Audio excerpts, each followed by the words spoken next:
I did not get to catch Clash at the Castle live, but I watched the entire thing when I got home last night, and I really enjoyed the show. No surprises, save for Bianca and Jade losing the tag team titles. And even that one, I told you last week, don't be surprised to see a title change there because they're in Scotland, and they can have them lose the titles without actually being pinned. Remember, I said Shayna or Zoe, they could eat the pin, and that's exactly what happened. But it's like I always say, predictable does not have to mean bad. It can, sometimes. You can get a predictable, boring show. But I enjoyed it, and the crowd in Scotland definitely played a part in that, as did the crowd in France last month for Backlash. You know, they set their all-time arena gate record at that show last month. And everybody cheered, you know, for paying all those ridiculously high ticket prices. They were trying to break that record with this show.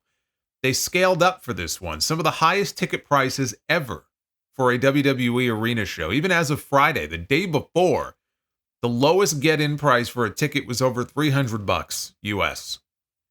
And according to Triple H, they did indeed break their record from last month and set the all-time arena gate record in WWE history. At least they had enough sense not to gloat about it on TV in front of the live crowd like they did last time. The directions seem a lot clearer now for SummerSlam coming out of this show, starting with the WWE Championship. They opened the show with Cody Rhodes defending the title in an I Quit match against AJ Styles. Cody flew Mama Rhodes all the way to Scotland for this and had her in the front row. In the same week that Dustin Rhodes bled on Dynamite against Jack Perry, Cody bled here against AJ Styles. We had both Rhodes boys bleeding in the same week. Dusty would be proud. The difference is we don't get to see Cody do it very often. Dustin does it like people walk their dog or take out the trash, like it's just a normal everyday activity that has to be done. Not only did Cody get color, AJ did as well. Not a lot, but they were both bleeding by the end of this. We got double juice in a WWE match, which is rare. You don't see that these days, not with both guys bleeding, let alone in the opening match. Cody's mom was great here because not only did they work a spot later on where she slapped AJ in the face, slapped him 3 times. She slapped him once, and then she seemed to enjoy herself so much she did it 2 more times. But earlier in the match, the camera cut to her after AJ said something to her, and she very visibly called him an asshole on camera. And I vaguely remember her doing something similar in AEW. It may have been to MJF. But yeah, she does not hold back. Michael Cole mentioned on commentary that the first I Quit match in WWE history was Bret Hart against Bob Backlund at WrestleMania 11, which is one of the worst matches in WrestleMania history.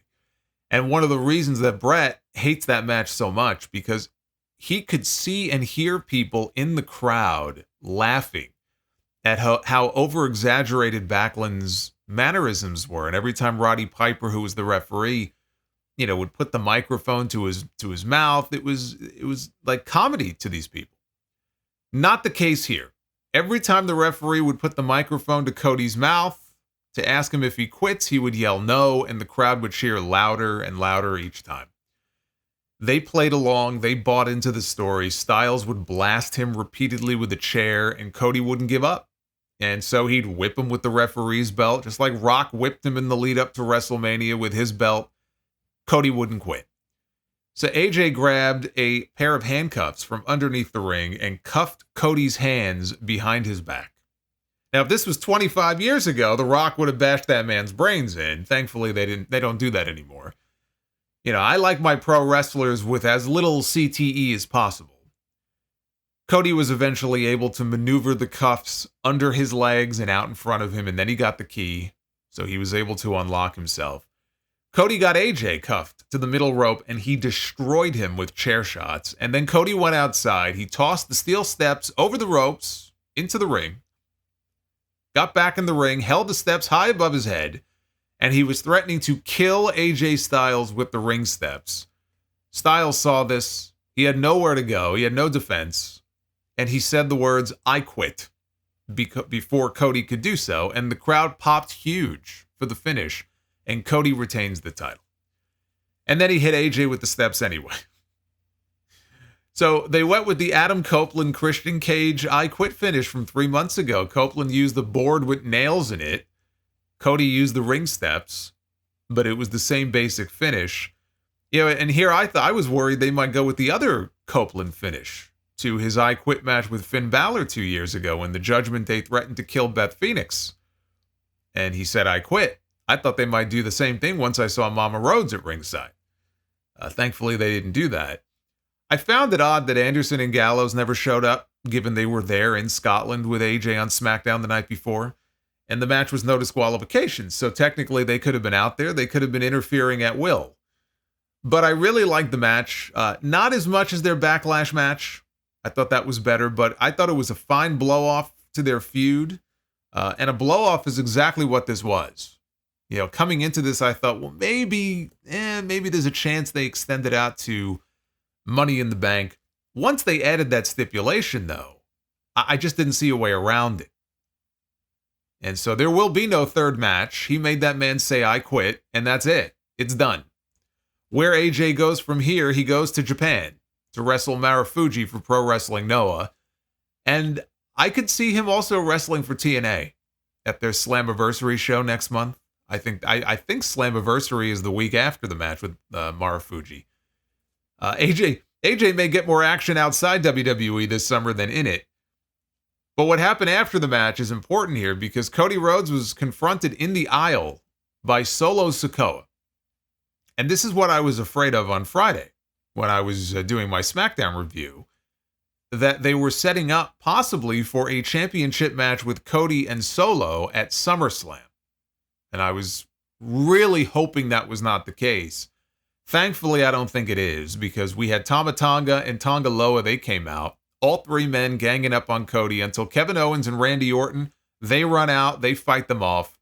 And then Owens and Orton are celebrating with Cody. And did you notice, it was very obvious, where Randy Orton's eyes were looking when they cut away to end the segment, the last shot that we had, he was looking at the WWE Championship. And that, boys and girls, is called foreshadowing. Now, where I think we're headed with this is a six-man tag team match, and anybody can deduce from this that we're going to get a six-man tag. Some people might think we're going to get it on TV and build to Cody and Solo for the title of Money in the Bank. I think the play is to do the six-man tag at Money in the Bank. I don't know if Triple H has abandoned the idea of doing a rematch with Randy Orton and Gunther, because he flat out told us when Orton was ready to come back that they would run it back. But I would rather see them do the six-man tag here instead of Cody defending against Solo. And the setup is right there at the end of that match for Orton to drop Cody with an RKO out of nowhere and set up Cody Rhodes against Randy Orton for the championship at SummerSlam. It's the perfect setup. And that doesn't even include what they could do to set up the return of Roman Reigns, because if the Bloodline loses that match, Orton can still drop Cody with an RKO at the end. That would make it even more out of nowhere. So off they go. That leaves an angry Solo Sikoa, who is ready along with his Tongan friends to destroy Paul Heyman. Now, he already told Heyman on Friday that, look, if I go out there and I lose tonight to Kevin Owens, because they wrestled on Friday, I'm going to beat the crap out of you. That's why Heyman helped Solo win that match. If the Bloodline goes to Money in the Bank and loses, let's say now they're about to destroy Heyman, when all of a sudden we hear Roman Reigns music, and out he comes to a monster reaction, and we get a face-off with Roman and Solo to close the show. What a double cliffhanger that would be for SmackDown, right? The following Friday, you got Cody and Orton, having just seen Randy Orton drop Cody Rhodes. Why, Randy, why? And you also get that face-off there with Roman and Solo, and people tuning in to see, okay, what's next now? What's the first Roman Reigns appearance on SmackDown going to look like that week? And those are two of your top SummerSlam matches right there. Plus Drew McIntyre against CM Punk, and Gunther challenging Damian Priest for the World Heavyweight Championship. And you throw in Bayley against Nia for the women's title, Rhea Ripley and Liv Morgan if they get Rhea back in time, which it sounds like they might not. And LA Knight challenging Logan Paul for the United States Championship. I think they do the first match of Money in the Bank between those two. and Logan wins, but then Knight wins it in the rematch.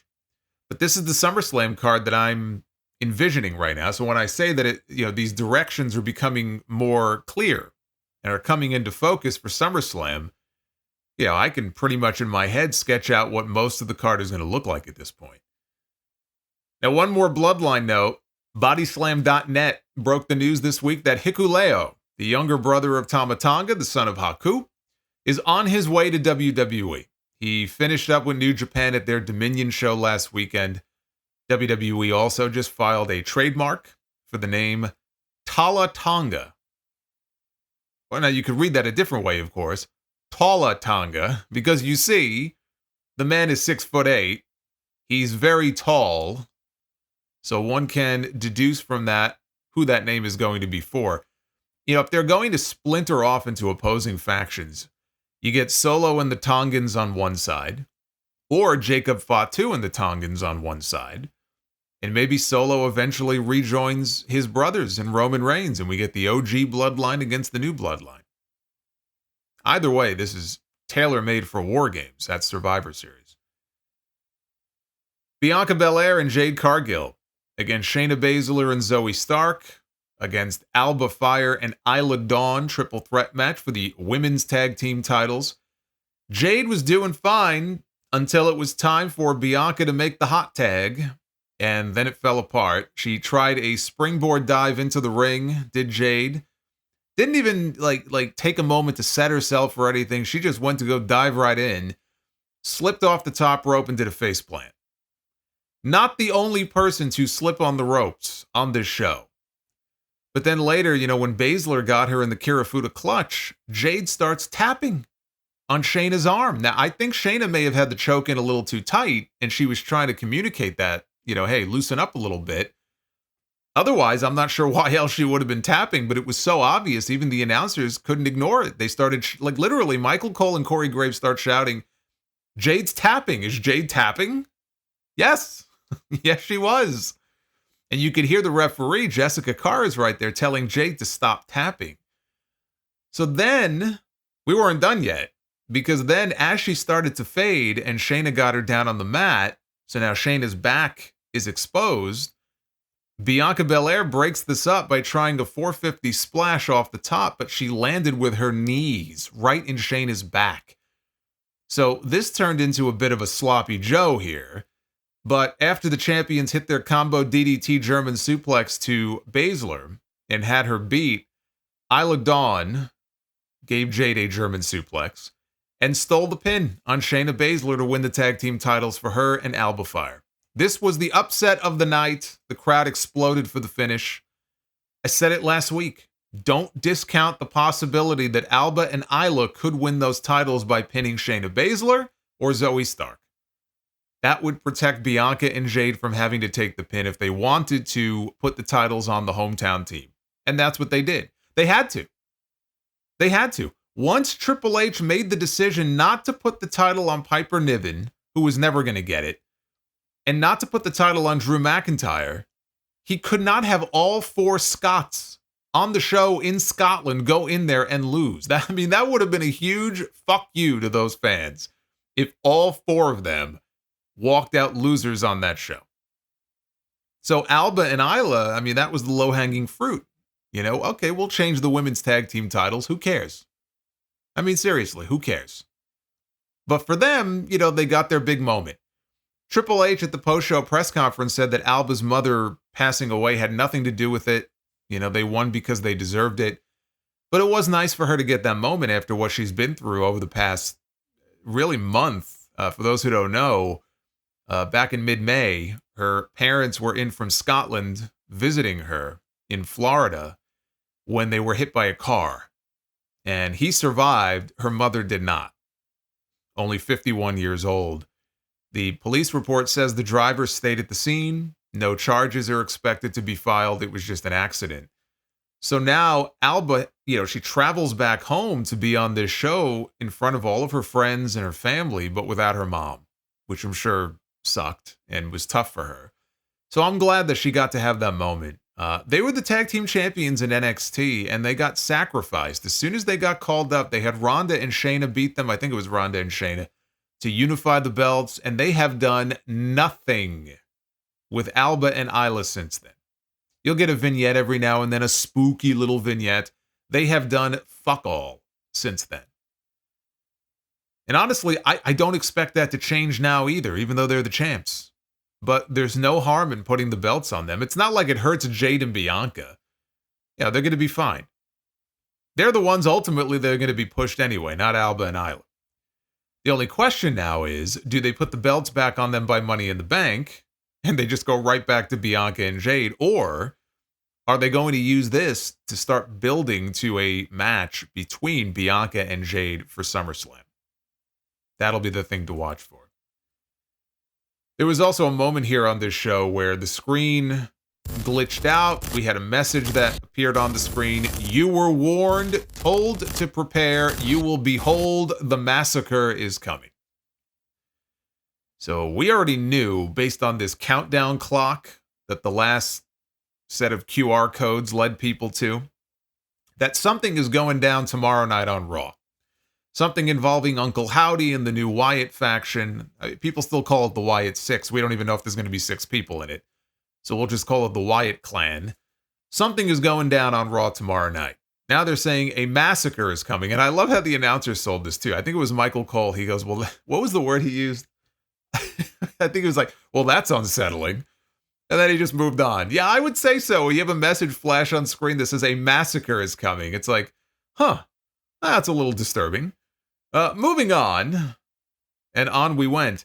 The one thing that gives me some degree of hope, because again, the Bray Wyatt stuff, the Fiend stuff, it was always with me very hit or miss. Some people loved it, some people absolutely hated it. And I feel like this stuff is going to go the same way. People are either going to really like it or they're going to really hate it.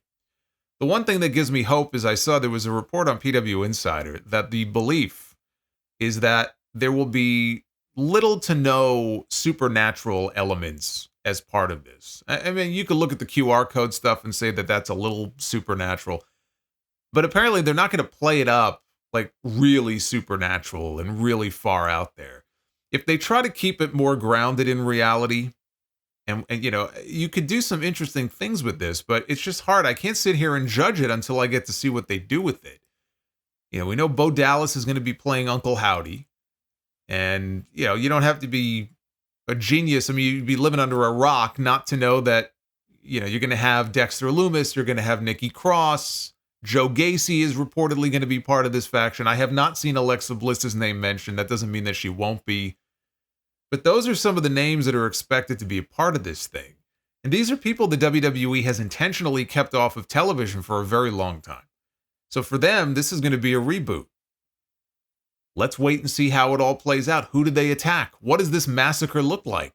You know, is it going to be NWO style like back in 96? Remember that one episode from Universal, I think, when it was all havoc in the back and chaos and people, there were bodies laying everywhere? Is it going to be something like that where they leave multiple people on the Raw roster laying? I mean, you want to make an impact. You think back to what happened when the Nexus debuted back in 2010. That was a great angle. There were people making NWO comparisons then. And those comparisons were a hell of a lot more appropriate than the NWO comparisons I saw people making with this Elite angle when they dropped Tony Khan on his head, you know, a couple months ago. That, at the time, the Nexus angle really felt like, okay, this is the closest thing to an NWO-style invasion segment that we've had in years. And then, of course, they fucking burned through that and they botched it. But let's see how they play this. I feel like if you really want to make a splash with this, I don't know what they have in mind, but that's the sort of thing I would consider doing. It shouldn't just be that they just show up. It shouldn't just be that they go after one person. You want to make a statement, you lay out fucking half the roster. You got police, you've got security, you've got Adam Pearce running around. He doesn't know what's going on and what to do. Spread it out over the course of 2 or 3 segments. That's how I would do it. Sami Zayn against Chad Gable for the Intercontinental Championship. Gable has confirmed that he has signed a new deal to stay with WWE. He broke the news on the Gorilla Position podcast. He had a lot of people interested in him, AEW included, but he is staying put. I am very happy to hear that he is getting the biggest push of his life right now. I wish it didn't take this long for it to happen. A lot of wasted time. But he has been one of the real bright spots on Monday Night Raw the past few months. He put over Paul Levesque as the reason why. Said that he felt when he took over, he could feel a change in the trajectory of his character. He was actually being featured consistently on television and was wrestling top guys even. He said Triple H's idea was he wants to get people consistently on the shows every single week, even if it's only for a minute or two. The key is consistency. And I do think that's very important. You know, you will sometimes see somebody show up on TV, and this goes for WWE, this goes for AEW. They will show up, but then you may not see them again for a while. It's just very inconsistent. Unless your name is Roman Reigns and you are already an established name, that doesn't do anybody any good. You're not going to get over that way. Gable has been consistently featured on the show the past few months, and it's done wonders for his character. That and turning heel, which he said was his idea. Coming into this, the question was, would this be the night that Otis finally breaks away from Chad Gable? Does he cost him the title? Or does he maybe accidentally help him win the title? Because this was like Gable's 5th shot at the Intercontinental title. If he doesn't win here, how did they do a finish, where they can maintain his credibility as a challenger for this championship? The finish becomes very important to continue this story. Because if he loses, it becomes hard to justify him getting another shot. And he did lose again, but I liked the way they did the finish. I didn't hate it. First of all, the match itself was excellent. Okay, great mix of action and storytelling with Gable finally getting so frustrated. He just couldn't put this guy away. He looked over, he nodded to Otis and Maxine. Tozawa wasn't there for some reason, but he nodded to Otis and Maxine outside like, okay, it's time to execute the plan here. And the plan was for Maxine to use the Intercontinental title to whack Sammy in the head with while he was in the ropes. Gable had the referee distracted, but she couldn't do it. Couldn't bring herself to do it. And then when Gable got in her face on the outside, Otis stepped in right in front of him. And the reaction from that crowd, if they would have put their little fake noise meter back up on the screen that they were using throughout the night, and no, for a company that spent years piping in fake crowd noise, you don't have me fooled with your little CGI meter over there. But if it was legit, that thing would have been popping off. These people were ready to see Otis give Gable what he has got coming to him. Zayn went for a flip dive, Gable moved, and Zayn dropped Otis instead. Gable followed with a moonsault off the top, knocks down Otis and Sammy on the floor. Inside, Sammy tries for the haluva kick, but his ankle gives out because Gable had been working it over for a good chunk of the match. Gable puts Zayn in an ankle lock outside the ring. Zayn rolls through, and he sends Gable careening forward, and he chop blocks Maxine's leg in the process. So Otis sees this, and he's pissed, and he turns to Gable, and again, the crowd popped. But he tried to point out, oh, it's Sammy's fault. So then it looked like Otis might attack Sammy. But instead, he picks up Maxine, and he carries her to the back. Gable wants to know, he's looking at this going, where are you going? We got a plan here. And then he got caught with a haluva kick, and Sammy pinned him to retain the title, clean in the middle of the ring. After the match, Sammy gave Gable the it's over gesture, right? No more shots, that's it. And they zoomed in on Gable's face. He shot Sami Zayn a death stare that, if looks could kill, Kevin Owens would be giving the eulogy at Sammy's funeral this week. So yes, he lost again, but that look says to me that the Creed brothers are going heel this Monday. I think it's going down tomorrow night. And they're going to beat another match out of Sami Zayn if they have to. And that match is going to happen in Money in the Bank. And that is where Chad Gable finally wins the title. And I know I sound like a broken record. I've been saying this for months now. That's going to be where he finally wins the title. But that is. I feel like that is going to be where he finally does it. From Sammy in Canada. Just like I said in my predictions. I would have held off. In my predictions, I said I would have had the finish go a little bit differently. I wouldn't have pinned him clean. But I said I would hold off just a few more weeks and have Gable beat Sammy for the belt in Canada. Mega heat. I could also see Gable and the Creeds in a 6-man tag against Sammy, Otis, and Tozawa. And if Team Gable wins, he gets one more shot at the title at SummerSlam. But if they do that Bloodline 6-man tag at Money in the Bank like I think they will, they're not going to do 2 of them on the same show. So I would change the title in Toronto. I think that's the place to do it. But this was excellent. This was excellent stuff. Bayley against Piper Niven. Of course, Niven was cheered, but Bayley got more of a mixed reaction, mostly cheers, and they did sing for her. This did not have the kind of heat that you would expect with Niven being in there and them being in Scotland, but it did pick up more in the second half. It got better as it went on. Chelsea Green got ejected by the referee early, and then later on she came back out. She revived the old La Luchadora gimmick from SmackDown that Alexa Bliss and Mickie James did by running out wearing a lucha mask. This distracted the referee long enough for Niven to kick out after Bayley had her covered for a long time. Niven followed with a Michinoku driver for a near fall. Bayley went for Niven on the outside. Niven caught her with a boss man slam. Or if you're a TNA fan, a black hole slam on the floor. It will always be a boss man slam to me. It was a boss man slam before it was ever a black hole slam. In the end, Bayley caught her with a crucifix bomb into the pin to retain the title. Of all the Scots on this show, Niven was the one who I never believed had any chance of winning, but I'm glad she at least got to have that one big PLE match, because I was scratching my head trying to figure out, prior to this, what would have been the last big match like this on a big show that she would have had. Like one-on-one, I'm talking singles. I don't think she has. This was it right here. And she had a good showing. Is it going to lead to anything for her? Probably not. We know why she got the match. She even said, she said, this all came about. She went to go talk to Triple H. She said, I'm going to shoot my shot. And before she could even get the words out, Triple H said to her, it's about Scotland, right? And she said, yep. And he said, I'm working on it. And she got it. She got the spot on the show, but again, is it going to go anywhere? Probably not. But the SummerSlam match is Bayley against Nia Jax. It was always going to be Bayley and Nia. There was nothing that was going to disrupt that. I mean, nothing short of an injury is going to change that. That is obviously going to be the match for SummerSlam, regardless of what they do with Bayley at Money in the Bank. And then it was main event time. Drew McIntyre against Damian Priest for the World Heavyweight Championship, with all Judgment Day members banned from ringside.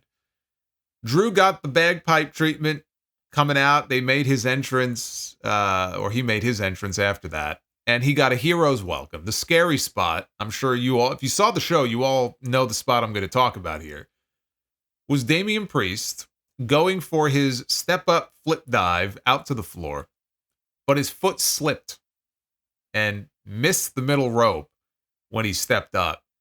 And he came straight down. The only reason he didn't come down straight on his head outside the ring is because his foot got caught in the ropes, but it looked like it hyperextended his knee.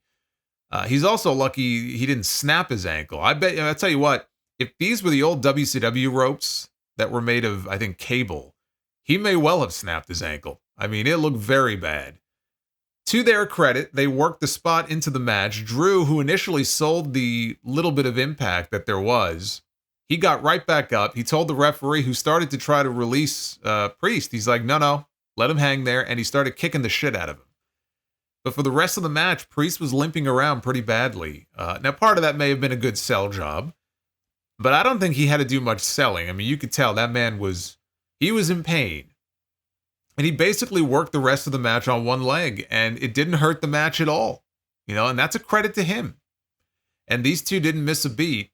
But after the show, he did admit that his ankle felt like trash, and he said he hadn't even gone to medical yet. He just went right from the ring to the post-show press conference. And so he had not even gotten his leg checked out at that point. Later on, Triple H said that he was really hoping that when he left, he was going to get good news about Priest's ankle, and said that he seemed like he was walking around okay, but that could have just been the adrenaline hadn't worn off yet. I have seen no updates since last night. I mean, as I'm recording this now, it's early afternoon on Sunday. I have seen no new updates on Damian Priest. I guess we'll find out on Raw tomorrow night. Hopefully he's okay, because last night was his best performance since his street fight with Bad Bunny. Anybody who doubted that Damian Priest could carry himself in the ring as champion, I don't know why people would have doubted that. I mean, Priest, to me, he put that, he put that argument to rest a long time ago. Anybody who felt like, oh, he's not great in the ring. I don't really see people talking about that now, but I still feel like people were kind of sleeping on him as, a quality performer who could be a world champion. And if there was any lingering doubts about that, then this match should have silenced those doubts. Priest was able to hit a razor's edge later on one leg. Only got two. I know he does it in tribute to Scott Hall, but I just hate how it's used now as a regular move. McIntyre Claymore kicked him through the barricade by the timekeeper's area. In the ring, he went for another Claymore. Priest, though, caught him with a South of Heaven chokeslam for a near fall. Priest brought him off the top rope with a Hurricane Rana, which is something you don't see Damian Priest doing very often. Then we ended up with a ref bump. And Priest, he knocked Eddie Orengo off the apron by accident. Referee went flying into the barricade. McIntyre tried for another Claymore. Priest countered that into a powerbomb. He went for the chokeslam. McIntyre hit the Claymore, and he had him pinned. But there's no referee. So here comes another referee running out, and the way they shot this was perfect because they never showed the referee running down to the ring. And once he slid inside, we only saw him from behind as he started to count. He counted 1, he counted 2, and then he held up his count. And McIntyre looked up and he saw that it was CM Punk in the referee shirt. And they show Punk and he flashes a peace sign to McIntyre with a big smile on his face. He recreated the funeral meme. The meme that McIntyre used on Punk when he got hurt and his WrestleMania hopes and dreams were dashed. McIntyre, he even got a new t-shirt out of it. He put that on a shirt and sold it. So Punk threw it right back at his face. I love it. McIntyre grabbed Punk, backed him into the corner. Punk kicked him in the balls, left the ring as the original referee woke up. Priest hit a South of Heaven chokeslam, and he pinned Drew McIntyre to retain the World Heavyweight title without the Judgment Day's help. The Judgment Day was banned, but nobody ever said anything about CM Punk. The crowd was upset, as you would imagine, but if anything, I was expecting more heat for Punk than what he got. He was even celebrating with some fans in the front row. But this was another excellent match. Really enjoyed that main event. Yes, McIntyre winning the title in Scotland would have blown the roof off the place, and it would have been a great moment. I thought they were going to give it to him. But I also said, he ain't walking into SummerSlam with that championship, even if he wins it. They're not doing Drew McIntyre against Gunther at SummerSlam. Drew McIntyre against CM Punk is the match for SummerSlam. So at best, if he wins, McIntyre gets 3 weeks to celebrate and then gets screwed out of the title at Money in the Bank.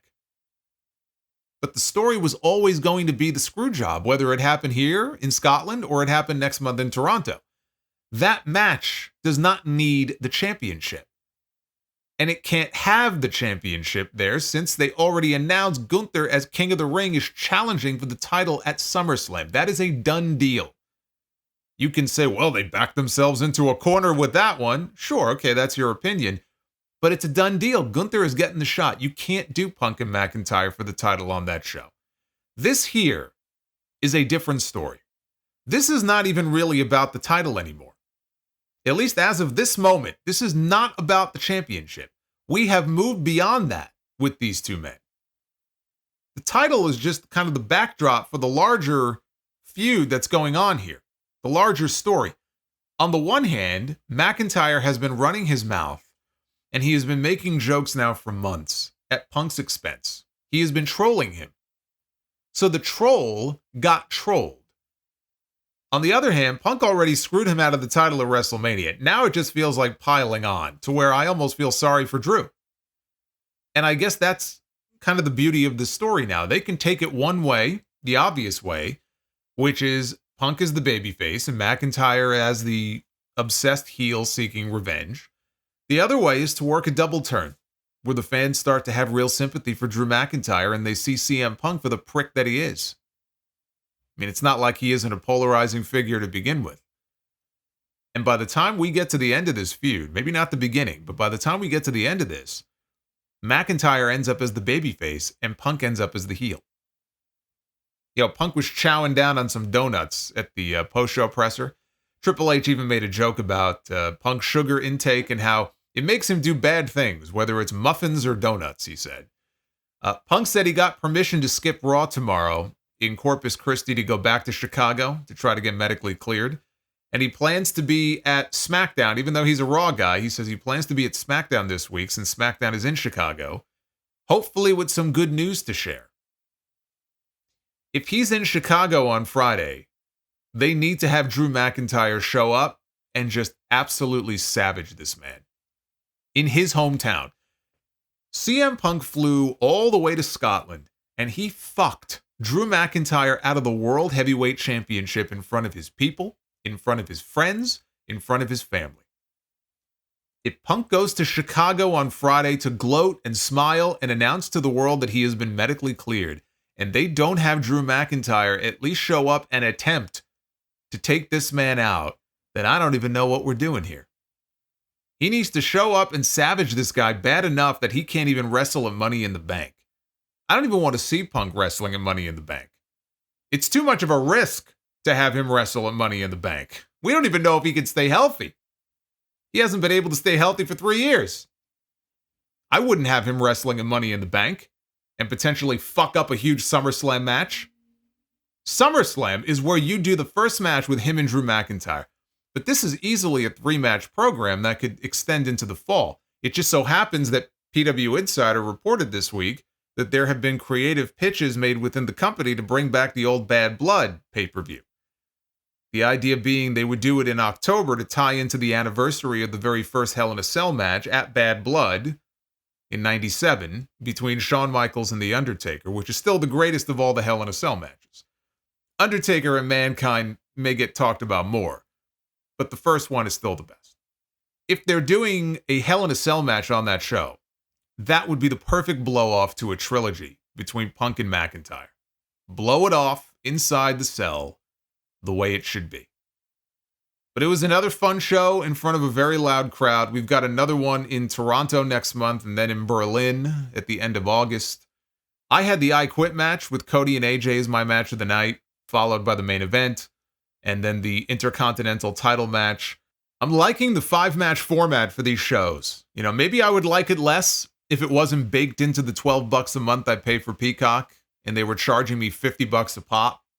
I could understand people having a problem with only 5 matches, but I think it's the perfect length for these shows.